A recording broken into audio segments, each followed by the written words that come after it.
बिस्मिल्लाहिर्रहमानिर्रहीम। अस्सलाम वालेकुम वीवर्स, उम्मीद है कि आप सब खैरियत से होंगे और अपने घरों में खुशो आबाद होंगे।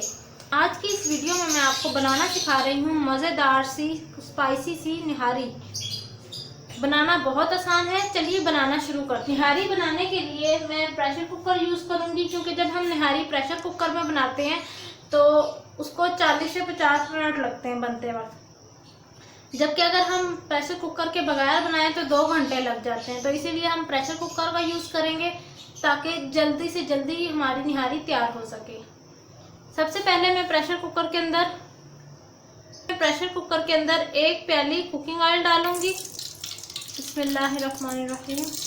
ये हमने 1 प्याली कुकिंग ऑयल की डाल दी। आंच को हमने मीडियम टू लो रखना है। उसके बाद हम इसके अंदर डालेंगे बीफ।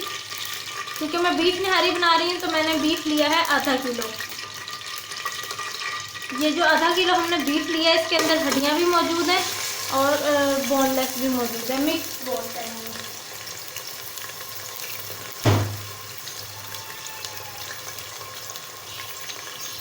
इसके अलावा हम 2 मिक वाली हड्डियाँ लेंगे, यानी जिन्हें हम बोन मैरो भी कहते हैं, ये डाल देंगे इसके अंदर और इसकी अच्छे से भुनाई कर लेंगे। और फिर भुनाई कर तकरीबन आपने 8 से 9 मिनट इसकी भुनाई करनी है।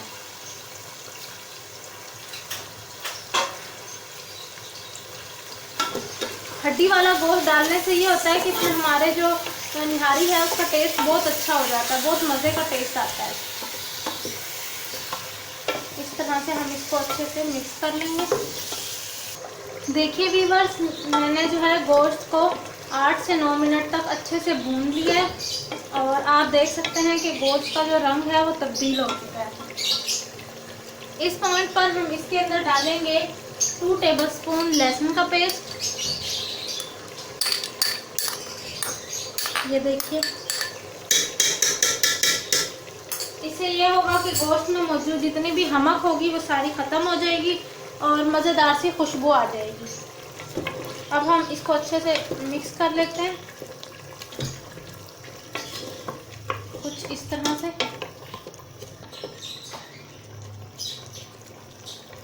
आंच को मीडियम टू हाई कर लेंगे। गोश्त में जितना भी मौजूद पानी था वो भी निकल चुका है, वो सारा जो है मिक्स हो चुका है ऑयल के साथ।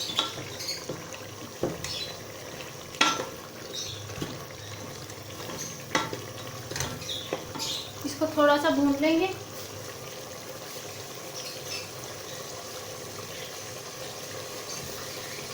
देखिए, मैं ये नेशनल का यूज़ कर रही हूँ, दिल्ली निहारी मसाला, क्योंकि जो है इसके बगैर बनाना ज़रा मुश्किल हो जाता है। ख़ुद मसाले तैयार करना बहुत टाइम लग जाता है, तो हमने क्विकली बनाना है, इसके लिए हम इसका इस्तेमाल करेंगे।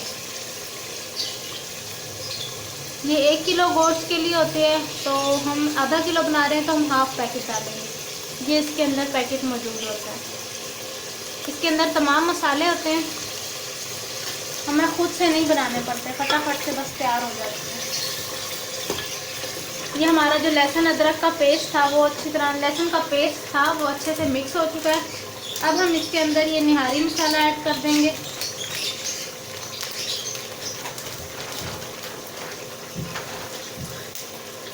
बिस्मिल्लाहिर्रहमानिर्रहीम। निहारी मसाला ऐड करें इस तरह से।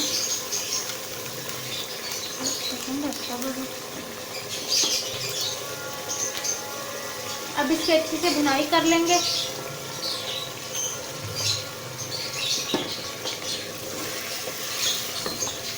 इस तरह से इसको अच्छे से मिक्स कर लेंगे।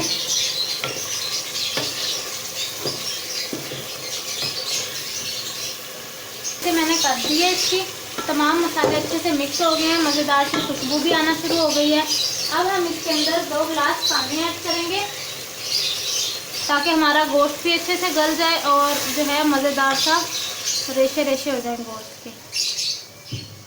क्योंकि जो है हमने प्रेशर कुकर यूज़ किया, जैसे मैंने आपको शुरू में भी बताया था, तो इसीलिए हम 40 से 50 मिनट लगाएंगे। जिनके पास प्रेशर कुकर नहीं मौजूद है या ख़राब हुआ हुआ है वट सो बहुत सारे प्रॉब्लम्स होते हैं प्रेशर कुकर के साथ भी, तो अगर वह नहीं है तो आप अगर देगची में बना रहे हैं तो 2 से 2 घंटे तकरीबन आपने प्रेशर कुकर लगा के रखना। 2 घंटे के लिए आपने गोश्त को पकने देना अच्छे से। चलिए अब इसको प्रेशर कुकर लगाकर 40 to 50 मिनट तक कुक होने देते हैं। फिर आपको 40 to 50 मिनट के बाद दिखाती हूँ। देखिए व्यूअर्स, हमारा जो गोश्त है वो कितने अच्छे तरीके से गल चुका है। इसका आइडिया ये देखिए, इस तरह से लगाया जा सकता है। अभी तो वैसे गर्म है, लेकिन चलिए ये देखिए कितनी सॉफ्टली जो है हमारी बोटी टूट चुकी है। आप अच्छे तरीके से देख सकते हैं, पानी भी खुश्क हो चुका है तकरीबन। बहुत सॉफ्ट हो चुकी है, नरम नरम सी मिक्स हो गई हैं, जैसे घुल जाती हैं। निहारी में जो है ना रेशा रेशा में गोश्त बहुत अच्छे तरीके से गला हुआ ही अच्छा लगता है। ये देखिए, अब यहाँ पर मैं आपको एक बहुत ज़रूरी बात बताती चलूँ। निहारी जब शान के निहारी मसाले की मदद से बनाएं तो इसके अंदर 1/2 टेबल स्पून नमक खुद भी ऐड करें, क्योंकि उसमें नमक थोड़ा सा कम होता है। तो मैं इसके अंदर 1/2 टेबल स्पून नमक ऐड करने जा रही हूँ। अब हम इसको अच्छे से मिक्स कर लेते हैं। हर चीज़ की खुशबू बहुत अच्छी आ रही है। निहारी मसाला बहुत अच्छी तरह से इसके अंदर एब्जॉर्ब हो चुका है। हमारी ये बोन मैरो जो थी, मिक वाली हड्डी, ये भी अच्छे से कुक हो चुकी है। अंदर से मिक अच्छे से कुक हो चुका है। अब हमने जो है लास्ट स्टेप क्या परफॉर्म करना है कि इसकी कंसिस्टेंसी को थिक करना है। इसकी कंसिस्टेंसी को थिक करने के लिए हम ये करेंगे कि हम इसके अंदर जो है कुछ एक चीज़ डालेंगे। उस चीज़ का नाम है बेसन। आप बेसन भी डाल सकते हैं, आप आटा भी डाल सकते हैं, आप जौ का आटा भी डाल सकते हैं, गंदम का आटा भी यूज़ कर सकते हैं। लेकिन मैं जो हूँ इसके अंदर बेसन ही ऐड करूँगी, फिर उससे ज़्यादा मज़े का टेस्ट आता है इसके अंदर। चलिए अब हम इसके अंदर बेसन ऐड करेंगे और मैं ये भी बताऊंगी कि बेसन इसके अंदर किस तरह से ऐड करना है। बेसन ऐड करने का भी एक स्पेसिफिक तरीका इसके अंदर। देखिए व्यूअर्स, अब हम इसके अंदर डालेंगे ये बेसन और पानी का मिक्सचर।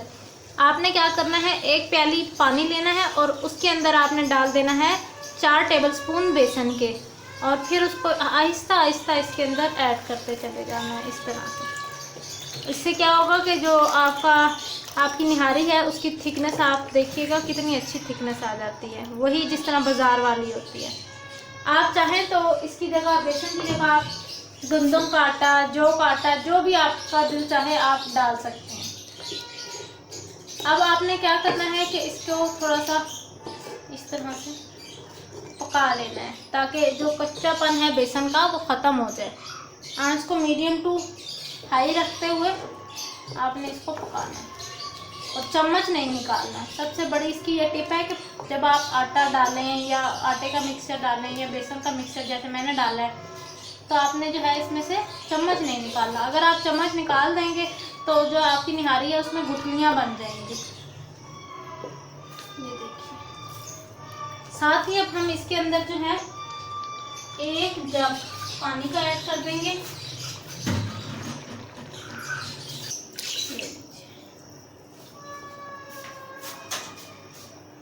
आंच को मीडियम टू हाई रखेंगे ताकि हमारी निहारी ज़रा जल्दी से कुक हो जाए।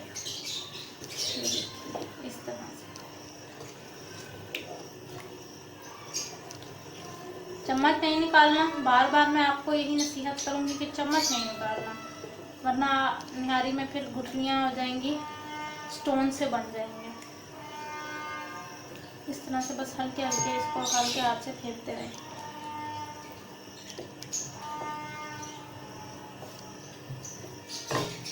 इसको घुमाते बिल्कुल इसी वजह से इस तरह ही है जैसे हम कढ़ी बनाते हैं, तो कढ़ी के बनाते वक्त हम लोग बेसन डालने के बाद इसको घुमाते हैं ना, सेम वही बात इसके लिए भी है। जब तक उबाल ना आए घुमाते रहे, क्योंकि उबाल आने पर हमारी जो बेसन होता है वो पक जाता है, कच्चा नहीं रहता।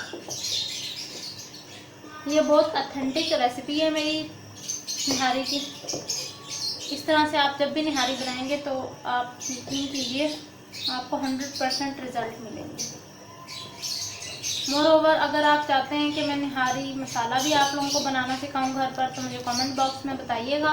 इंशाल्लाह फिर मैं पूरी कोशिश करूंगी कि आपके साथ वो रेसिपी भी शेयर कर सकूं।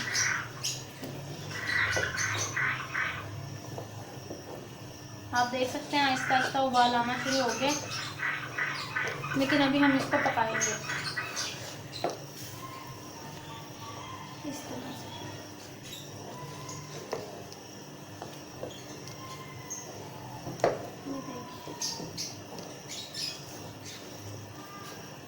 थोड़ी सी मेहनत है, लेकिन ये है कि बहुत मज़े की निहारी तैयार हो जाती है इससे। अक्सर आप लोगों के घर गेस्ट आते हैं तब आप ये बना सकते हैं, क्योंकि इंटेंसली बन जाती है नेशनल मसाले की मदद से। आपको नेशनल वालों का नहीं पसंद, आप शान का ले लें, शान का भी निहारी मसाला अच्छा है।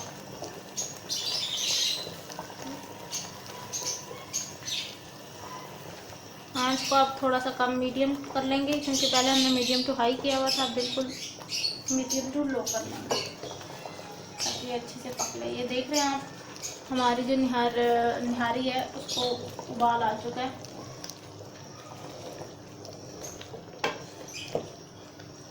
अब हम इसको 20 मिनट तक कुक कर लेंगे। 20 मिनट तक कुक करने के बाद जो नेक्स्ट स्टेप हम परफॉर्म करेंगे वो भी मैं आपको ज़रूर बता दूँगी, जो हमारा इम्पॉर्टेंट और लास्ट स्टेप है। उससे आपकी निहारी में बहुत अच्छी सी फिनिशिंग आ जाती है। मिलती हूँ आपसे अब 20 मिनट के बाद हो जाती है। देखिए व्यूअर्स, मैंने पैन के अंदर जो है 1 कप कुकिंग ऑयल डाल दिया था, क्योंकि ये हमने तड़के के लिए तैयार करना है। तड़के के लिए देखिए, फिर मैंने प्याज और 2 लाल मिर्चें खुश्क कर ली थी। ठीक है, अब हम सबसे पहले क्या करेंगे, ये प्याज डाल देंगे इसके अंदर। बिस्मिल्लाहिर्रहमानिर्रहीम। इनको अच्छे से डार्क कलर में, मतलब डार्क ब्राउन कर लेंगे इसको। डार्क ब्राउन करने के बाद मैं आपको दिखाती हूँ। देखिए व्यूअर्स, प्याज हमारे अच्छे से ब्राउन हो चुके हैं।